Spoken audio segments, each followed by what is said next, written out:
Assalamualaikum warahmatullahi wabarakatuh. Selamat pagi anak-anak hebat. Bagaimana kabarnya hari ini? Semoga kalian tetap dilindungi oleh Tuhan Yang Maha Esa dan tetap dalam keadaan sehat walafiat ya. Hari ini kita akan membahas mengenai proses menghasilkan dan menyalurkan energi listrik. Energi listrik merupakan energi yang timbul karena adanya arus listrik yang mengalir melalui hantaran. Sumber utama energi listrik adalah pembangkit listrik. Salah satu contohnya yaitu PLTA, pembangkit listrik tenaga air. Nah, ini di sini merupakan gambar dari PLTA. Bagaimana ya cara kerja dari PLTA sehingga dapat menghasilkan energi listrik? Sumber energi PLTA adalah aliran sungai, waduk, atau air terjun yang mengalir dari tempat yang lebih tinggi ke tempat yang lebih rendah. Aliran tersebut mampu menggerakkan turbin. Gerakan kincir air pada turbin menggerakkan generator yang kemudian membangkitkan listrik. Energi listrik disalurkan ke rumah-rumah melalui proses transmisi. Dalam ruang lingkup yang kecil, beberapa daerah menggunakan pembangkit listrik secara mandiri atau dinamakan pembangkit listrik mikrohidro. Pembangkit listrik mikrohidro menggunakan aliran air untuk memutar kincir air. Kincir air kemudian menggerakkan turbin hingga menghasilkan listrik. Jadi bedanya hanya di alatnya, dia lebih sederhana menggunakan kincir air seperti pada gambar.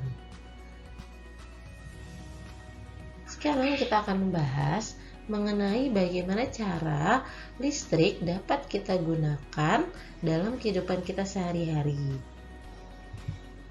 Yang pertama, energi listrik yang dihasilkan oleh pembangkit listrik tenaga air atau PLTA siap disalurkan. Yang kedua, energi listrik disalurkan terlebih dahulu melalui kabel-kabel besar yang terpasang di menara saluran udara tegangan ekstra tinggi atau kita kenal dengan menara sutet. Menara ini biasanya kamu temui di jalan besar yang berada di sekitar PLN. Dia merupakan awal mula didistribusikannya listrik sehingga kita bisa manfaatkan untuk kegiatan sehari-hari. Energi listrik kemudian masuk ke dalam transformator untuk menaikkan atau menurunkan tegangan. Jadi setelah disambungkan ke sutet, dimasukkan ke dalam transformator.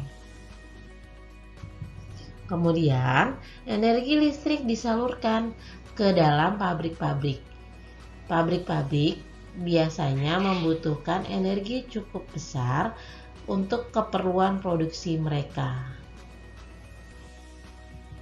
Setelah itu, energi listrik kemudian masuk kembali ke dalam transformator. Transformator ini berfungsi untuk menurunkan tegangan. Jadi karena tadi pabriknya butuh tegangan yang besar, jadi dia dapat duluan untuk energi listriknya. Kemudian kan akan disalurkan ke rumah-rumah. Sebelum disalurkan ke rumah-rumah, dimasukkan kembali ke dalam transformator untuk menurunkan tegangan. Karena energi yang dibutuhkan di rumah tidak sebesar energi yang dibutuhkan di pabrik.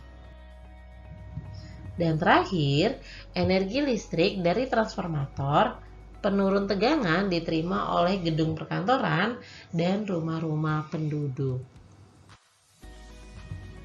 Namun terkadang dalam menyalurkan energi listrik terdapat beberapa gangguan yang dialami. Gangguan tersebut mengakibatkan terputusnya penyaluran listrik ke tempat-tempat yang membutuhkan. Penyebab terganggunya proses penyaluran listrik dapat disebabkan oleh peristiwa alam, seperti tersambar petir atau gempa bumi yang mengakibatkan rusaknya salah satu komponen alat yang berhubungan penyaluran listrik. Maka, untuk beberapa tempat yang membutuhkan energi listrik, dilakukan beberapa antisipasi seperti dilengkapi dengan pembangkit listrik cadangan.